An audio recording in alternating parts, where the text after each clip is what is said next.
All right, let's see if this one works.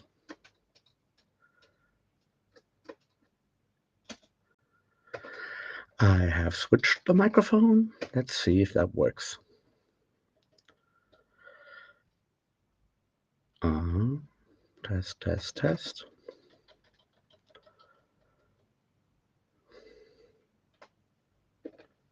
Ah, something happened. Oh, wonderful. I can hear myself. That is a good thing, I assume. Perfect. Hello, everybody. Welcome to these wonderful sprints on.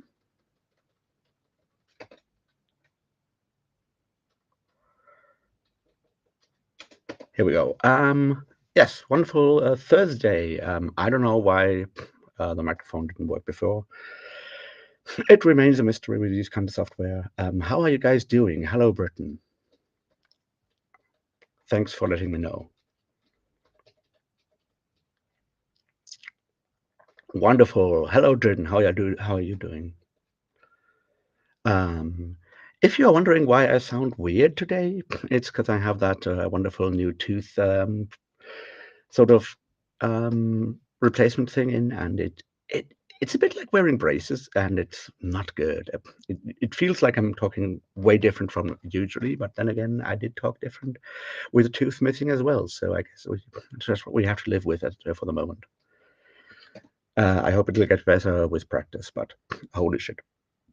Can't wait to have like a proper tooth again.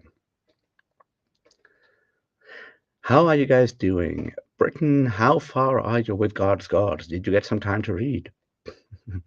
I did finish my book on Birchers. It's Birchers by Matthew Dallek, or whatever his name is. And it's, well, it's you have the John Birch Society, which is interesting. Certainly, how can I say this? Frustrating when you learn about how the John Birch Society they motivate, especially women, to join school boards, to harass teachers, and get books banned from school libraries. Something that has never ever happened again because this was in like the 1950s and 1960s, right? So you can see how the John Birch Society in particular did very much. Uh, in a lot of ways pioneer or build up all of these different techniques that have become very, very popular in today's climate. So yeah, interesting book in that regard. One thing that I found really weird is that the book does, I mean, the author does always mention like when there's a larger sort of like figures, the founder, obviously Robert Welch, inventor of the Sugar Daddy and Sugar Baby, which were candies at the time. But it's a weird one, right? So Robert Welch, being famously rich and at least a millionaire, probably billionaire at the time. Other industrialists, later obviously the guys from the Cordes family, from beer, and all these people starting the John Birch Society. And he also mentions, of course, Ezra Taft Benson and W. Cleon Skousen as, writers and supporters and so forth of the John Birch Society, which he has to make sense. But what he doesn't mention in that regard is, and I don't know why, is that Ezra Taft Benson was already part of the first presidency of the LDS Church, and later became prophet, seer, revelator, and president of the LDS Church. And I think, and Skousen is also, well, while being a far right sort of like conspiracy theorist writer, is also very much a writer for the Mormon Church. A lot of his books, I think, were published by Deseret Books, which is the official like church-owned book publisher. And if you mention all those industrialist connections and mention when there's like Catholic priests involved, or a Protestant or even evangelical preachers like Falwell or what's his name, Pat Robertson, are involved with the Birch Society, and you mentioned their association with those churches, then why not mention the Mormons in that regard? I don't know. Just something I found really weird because if someone wants to run as wants to run as vice president candidate, as running mate with George Wallace, him of segregation, now Segregation Forever fame, and then becomes boss of probably arguably one of the largest religious denominations in the United States. You might think that's important, especially if your goal is to sort of like trace how the John Birch Society radicalized the American right, as the subtitle says. You'd think that might be worth a mention. I don't know. Just weird. Hey, there he is, the Demi-Drek.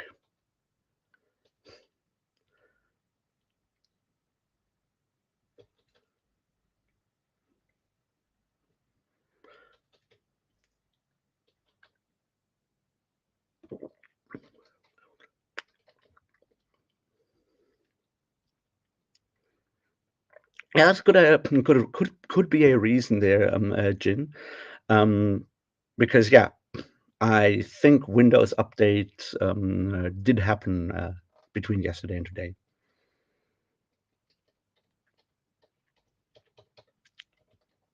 So yeah, that's kind of what I was surprised by with the Bircher book. And now I guess I really need to figure out what to do about the Mormonism video. I have no excuses left. I mean, I can always come up with one, and one of them right now is certainly having to learn how to talk in a not too bad way with this fucking tooth implant thing in there.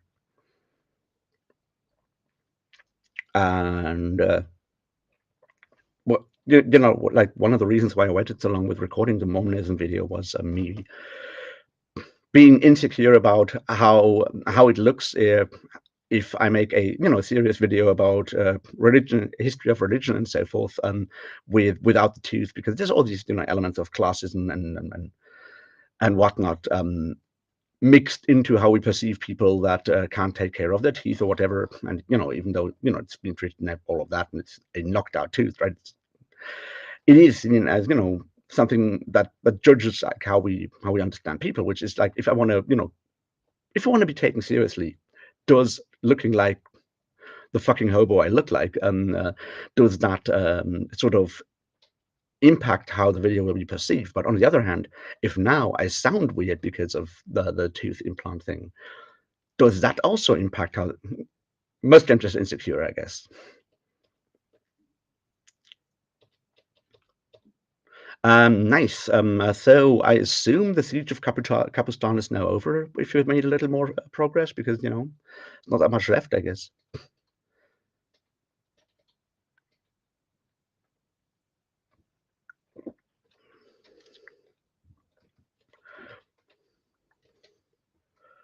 So yeah,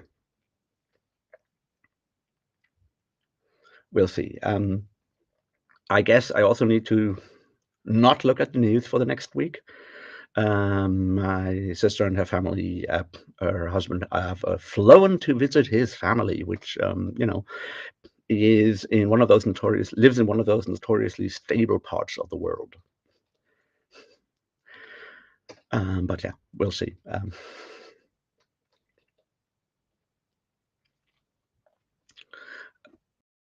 I just need to get comfortable with uh, the tooth thing, because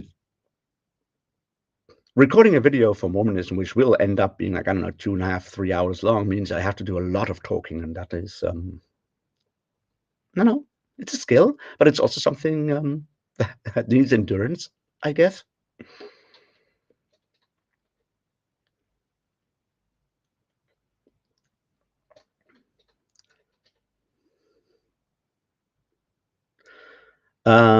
Yeah, all right.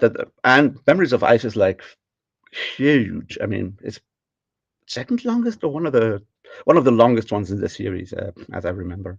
So yeah, there's still a lot to go then, I guess.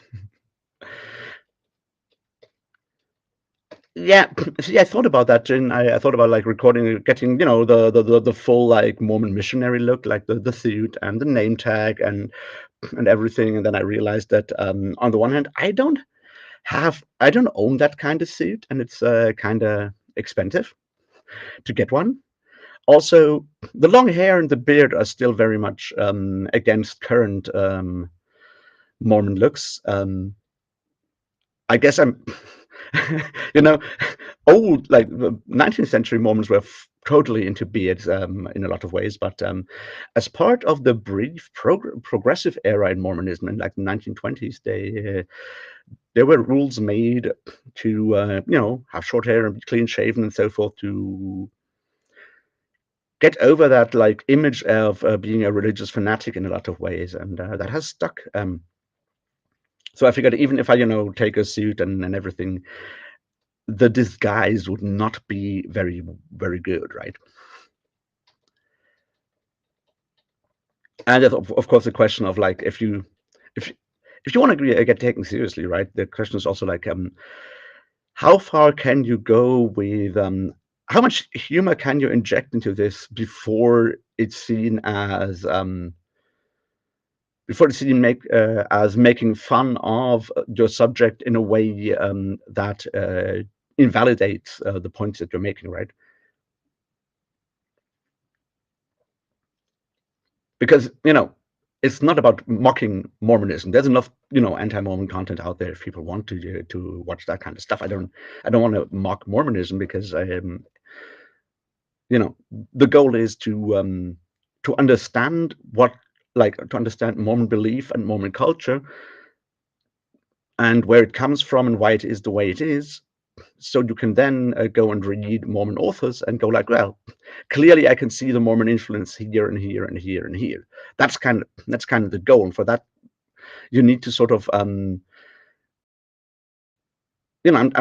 I'm trying to be respectful of the beliefs, even though I personally obviously don't share them, and I haven't grown up in that. I did not grow up in that culture and anything. But I'm trying to be maybe not respectful, but to take them seriously, because I think that's like a thin line that can be difficult to cross, or easy to cross accidentally, and difficult to sort of like stick to.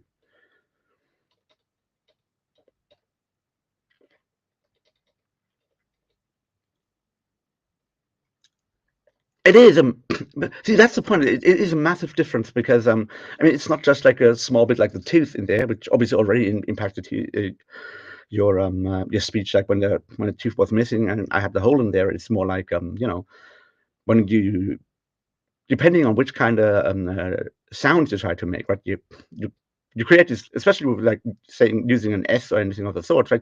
You have this whistling sound because there's like air coming through that hole.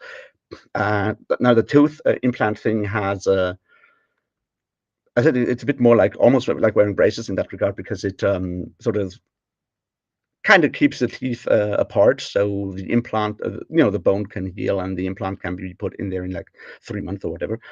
But to do that, it has like this large bit of plastic that is all the way up behind all of my front teeth and goes up to sort of like the roof of my mouth up to a point. And that's obviously where you usually put your tongue when you are speaking. So I hope it'll get better with time once I get used to the difference of the dimensions of my mouth. But for now, it is at least awkward, and it requires me to be much more deliberate about how I talk, and that's something I obviously can't fully judge, and I have to work on that and probably do some recordings and force myself to to listen to my voice, which is not good, because obviously the way I sound when I speak the way I sound to myself is massively different, and I feel like, especially with this, the difference, I do feel the difference much more in that regard. I don't know. As I said, I'm massively insecure about it.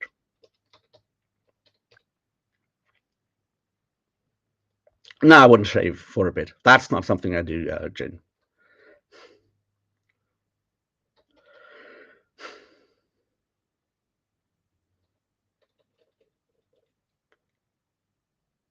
It kind of did start with Sanderson there, unfortunately. I mean, it started with me getting mad at Sanderson's fans defending him for against the supposed attack of the Wired article 2 years ago, which wasn't that bad in a lot of ways, but no one kind of understands, because reading comprehension on BookTube is not something we can rely on. So yeah, and then I got really mad and I wanted to make a video about Sanderson's approach to community building, content building, and so forth. And then I realized that what I wanted to do may also piss off everyone.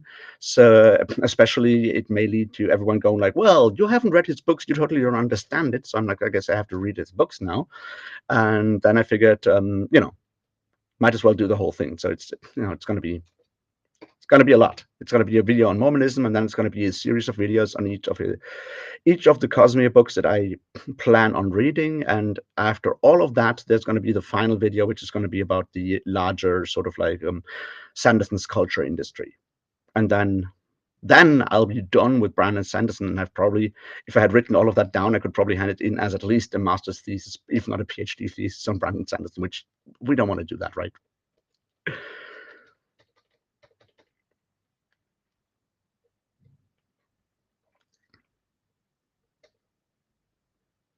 Um, yeah, I totally get that, Jin. I think like so, but that's like the other part. Like with the Mormonism video in particular, I will. I've asked a couple of people that have connections to Mormonism, are either ex-Mormon or still LDS members and so forth, to watch the bits and pieces of the video and tell me if I make like any massive like blunders or anything of the sort. So sort of what you might call sensitivity readers or sensitivity watchers in this case. I did the same for the anti-Semitism video. I did the same thing, not with anti-Semites, obviously with Jewish people. It's like, hey, am I getting something massively wrong? Am I by accident perpetuating anti-Semitic stereotypes, something like that? So I did that for that video, and I plan on doing the same for the Mormonism video. It's just like the kind of I don't know, responsibility or the kind of standard that I hold myself to with these kind of videos.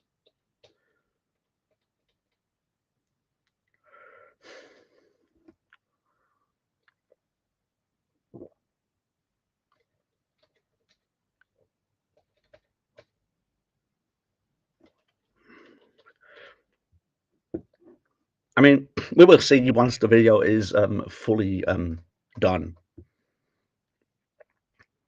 Like, I mean, I feel that at this point, I've read like over 25 books on Mormon theology, Mormon ecclesiology, Mormon history. I'm probably better educated on Mormon history than a lot of LDS church members at this point. But um,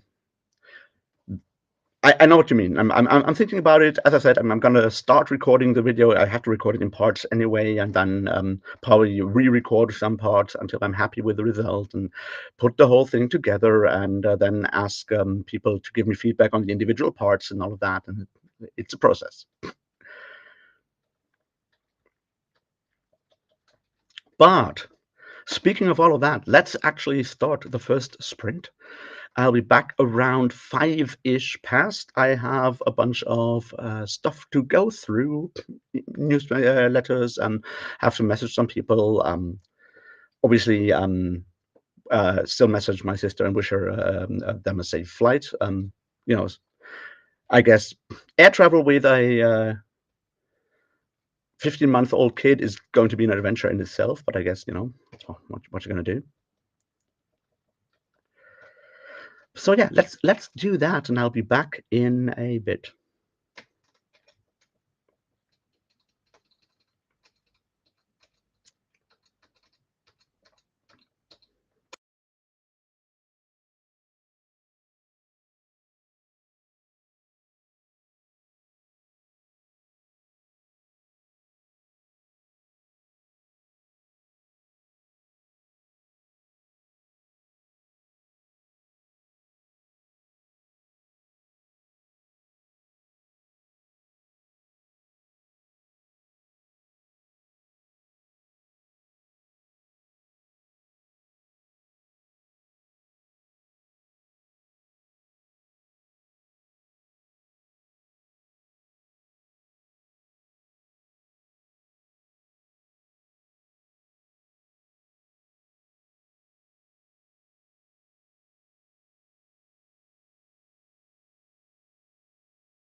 And I am back. How did we all do?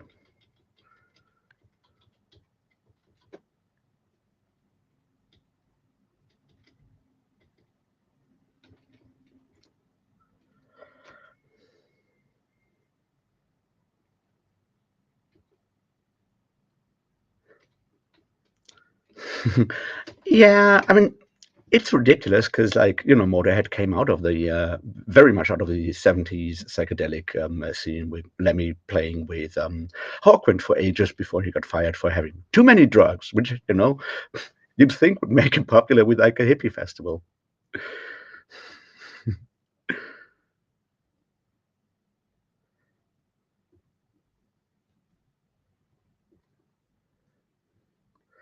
Hello, Chantel. How are you doing?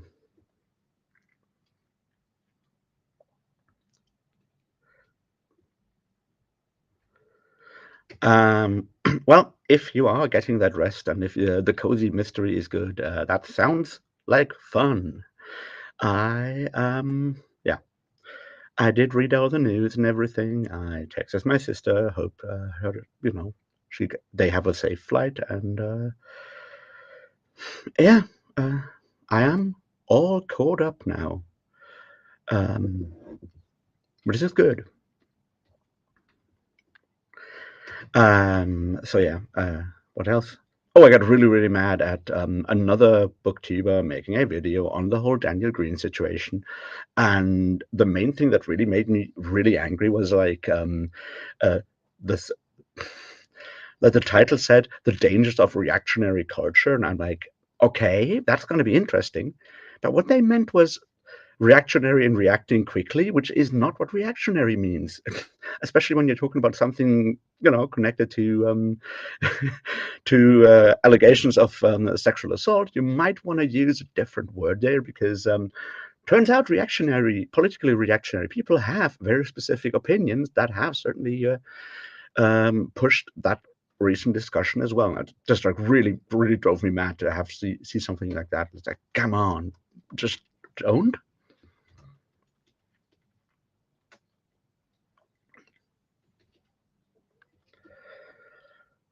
Ooh, nice. Green curry, really good, really good. I have only had a very small breakfast and, well, lots of tea so far. And I can either finally read that book on the German Peasants' War today, or do a quick reread of Rough Stone Rolling, the biography of Joseph Smith by Richard Lyman Bushman. And well, when I say quick reread, it's an 800-page book. Just to be clear, it's not exactly short, but that would certainly help me, establish my confidence to finally record the Mormonism video. So that's something I need to figure out during the day. Um, well, I mean, during the next hour before I run down to the gym, of course. But you know what it is.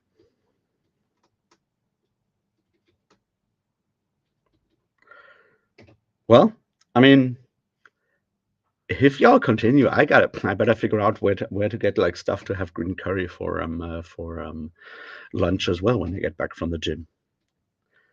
Although I might settle for something quick because when I come back from the gym, I usually am like super hungry and not exactly patient. So we'll see.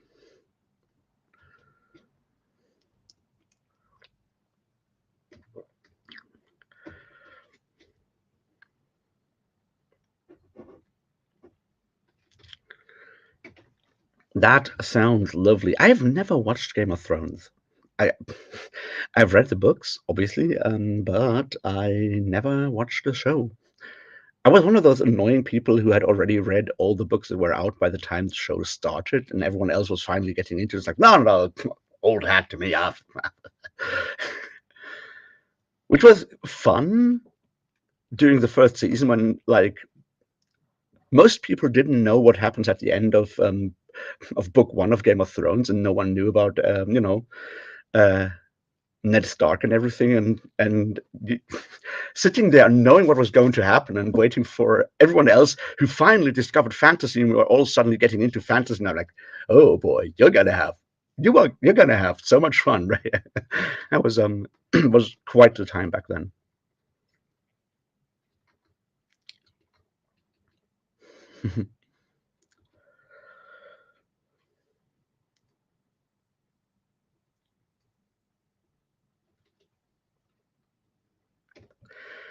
Well, uh, if you go to the Bluegrass Festival, I hope you have fun there. I mean, here's the thing: like, I feel like music festivals, no matter the genre, can be a lot of fun just in general because it's a good time. There's usually really fun people you meet. I mean, except of course, for Nazi music festivals, which do exist, and I encourage you not to go to those. But like with beyond that, I've never had like any bad experiences at any kind of music festival really. But maybe that's also because I'm.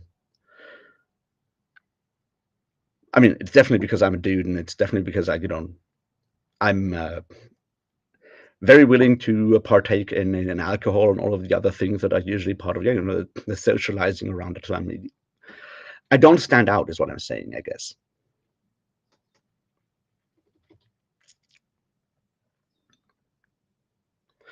Now that is a different thing, right? Like if I had like on the way from the gym home a place where I could just take a get takeaway food or whatever, that would be the perfect choice. But I don't, so I have to work with what I have.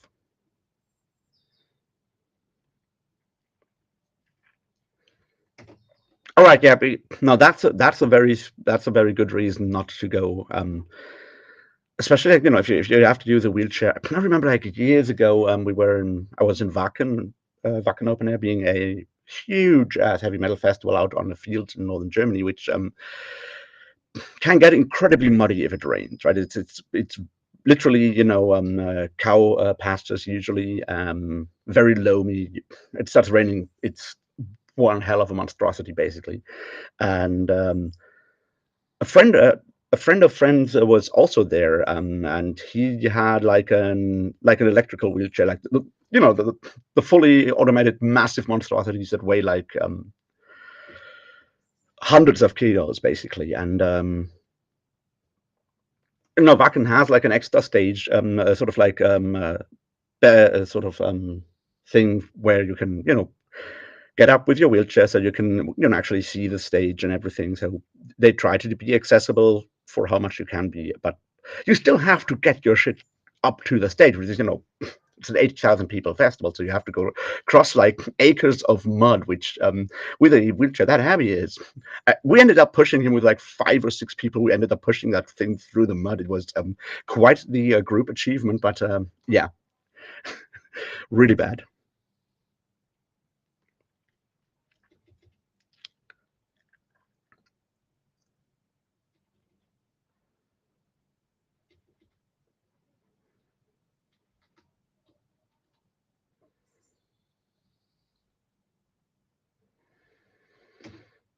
Yeah, stuff like that can happen, unfortunately, with concerts. I mean, if you have too many people at the same place, that can go incredibly wrong, of course. I've been lucky in that, like, even the largest festivals, like, even when you got, like, super crowded or whatever, people were behaving reasonably. There was nothing that caused any mass panic. So, yeah. But I mean, if you go to a place where there's like 10,000 or even 20,000 or even 80,000, 100,000 people, if you are that kind of mass gathering, no matter what the cause, that stuff's dangerous. And I think we often kind of underestimate how dangerous like just everyday situations can be. Which is obviously it's a survival strategy to not constantly think about that, right? I get it, but yeah. Sometimes it helps to be aware of that. But I totally get that, if you are in a band and that happens during, doing something you do, then holy shit, yeah.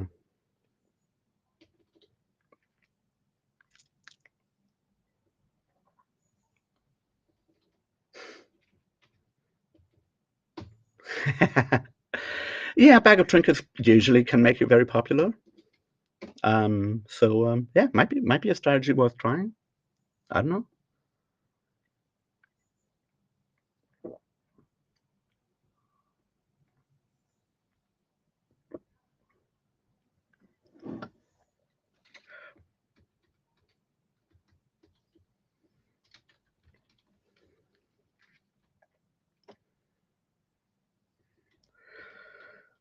So yeah, I need to decide which one to read first.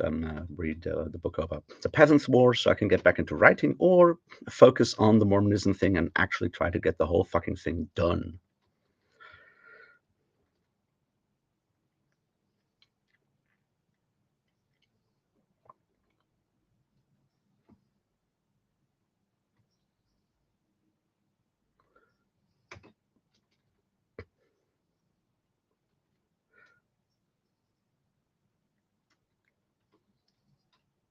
Yeah, I remember.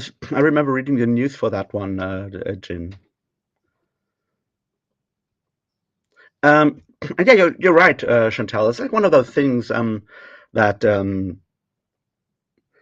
being, visibly other, being visibly different from everyone else, makes you less approachable in a lot of ways. That's certainly sure.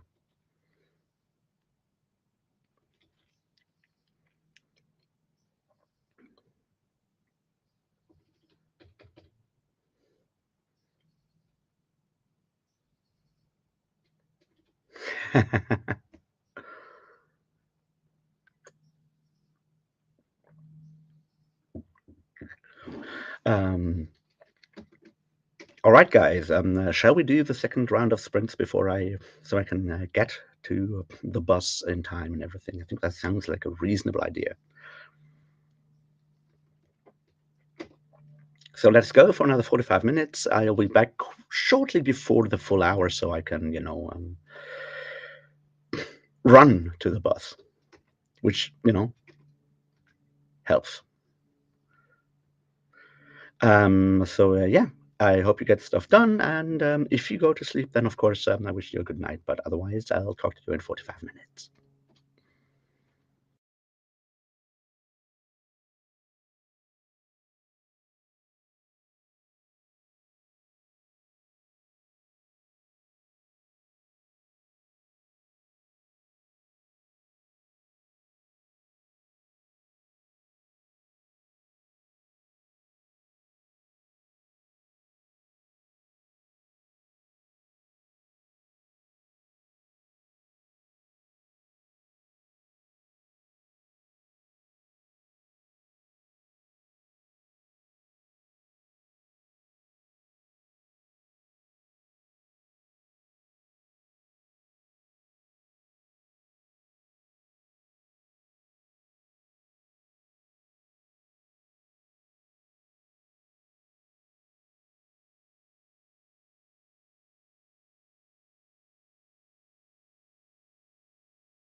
And I am back. How are we all doing?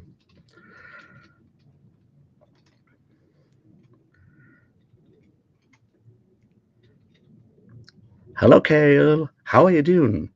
Been a while since you showed up in one of those sprints, so I assume you've been busy.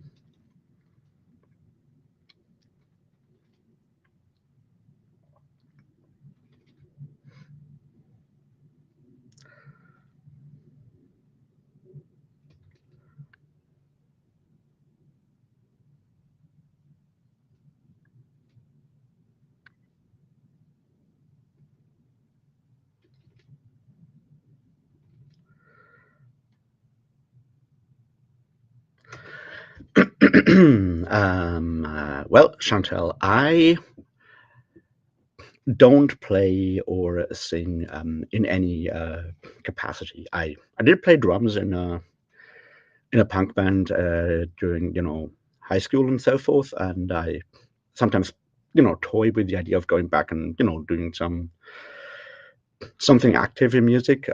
I technically know how to play guitar very badly as well, and so there's that. Um, but yeah, I've been doing, managing stuff. I've been organizing concerts in the past. I've booked like a couple of tours and been on tour with bands for like 2, 3 weeks. Um, but ever since the whole plague thing, uh, I've struggled with like depression and other stuff that has kept me away from doing anything in that regard as well. Which yeah, I want to get back to that, but it's a long road once you're like down in that hole basically.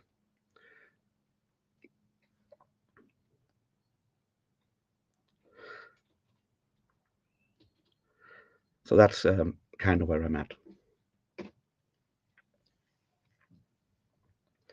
But we'll see. I mean, maybe I'll find ways to get back out of that in one way or another. I mean, hopefully I will, and we'll see how that goes. And for example, going to Athens to the Up the Hams Festival next week is one of those things that might help because on the one hand, it's obviously a festival where I go and watch a bunch of bands and be very very happy about just being at a concert, but it's also a place where going to meet a lot of people that I've done like more active stuff with in the past, like organized shows for them, things like that. So maybe it'll be a chance to get these things sorted out and come up with new projects, I guess. So yeah, that's about it. I did get done, yeah, more or less everything done, I guess. That's good. I've decided to go with Stone Rolling for now, and not with the German Peasants' War. I'm gonna pick that one for next week while traveling because when I'm in Athens, I'm not gonna be able to make videos. So I guess that means I can just listen to some audiobooks that I might enjoy on the plane. And I guess what I'll do later today is record a new version of like the introduction to the Mormonism video and record it twice, once with the tooth insert in there and once without, and then listen to both and also send it to a couple of people I trust with their opinion and let them tell me whether they think it's better to focus on one or the other, on like looking terrible or sounding terrible. I guess it's kind of what we found out then. We'll see. All right. So thanks for hanging out. We'll do this all again tomorrow, and hopefully I'll actually get to record like a video on something in the next couple of days because need to keep up that grind, don't we all?